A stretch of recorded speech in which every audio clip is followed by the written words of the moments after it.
C'est parti pour 5 jours de foire exposition. La 65e du nom a ouvert ses portes ce mercredi matin, inaugurée comme le veut la tradition par les officiels.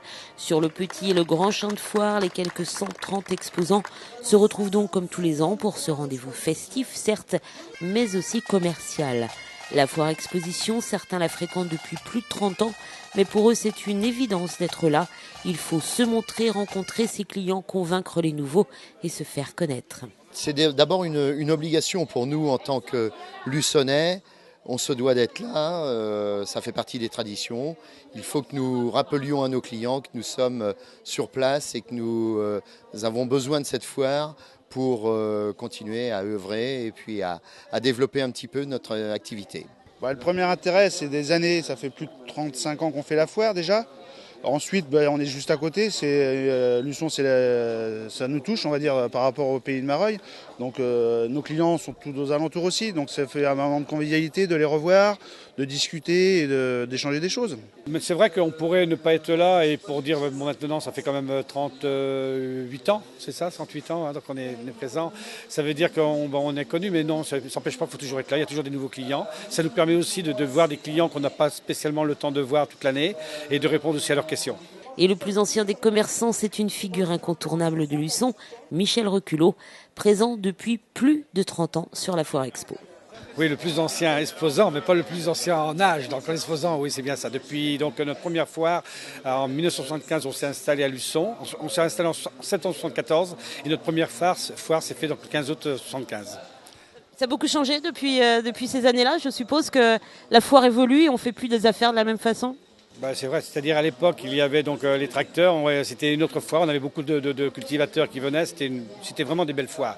Honnêtement, on ne peut pas dire qu'à Luçon, on a toujours connu des foires qui ont bien marché. Hein, c'est important, cette foire de 15 août à Luçon est très importante pour les artisans commerçants qui veulent se faire connaître, ça c'est important. Puis les entreprises qui sont éloignées de Luçon, qui veulent se faire connaître, viennent à cette foire.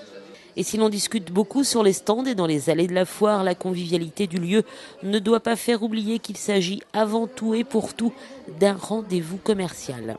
C'est un moment commercial aussi, parce qu'il y a quand même un budget à mettre pour venir à la foire, donc il faut faire de la vente. On a des nouveaux clients qu'on aborde, donc c'est intéressant, c'est intéressant. Il y a des gens qui viennent vous voir exprès pendant la foire et que vous ne voyez pas autrement en fait? Pas vraiment. Par contre, on a nos habitués qui achètent à la foire. Ça, c'est tous les ans. Ils sont le 15 août, enfin pendant la période du 15 août, c'est le moment d'achat de leur matériel. Et ça, c'est tous les ans pareil. Et pour la première journée de foire, les allées étaient bien bondées et les commerçants ont fait de bonnes affaires ou ont pris de bons contacts. Bref, ça ne démarre pas trop mal. Ça va, le temps est favorable, ni trop chaud, on évite la pluie, donc c'est bien. Et je pense que c'est de bon augure pour le déroulement de cette foire, qui à mon avis se termine un petit peu tard, mais on ne va pas rentrer dans des discussions.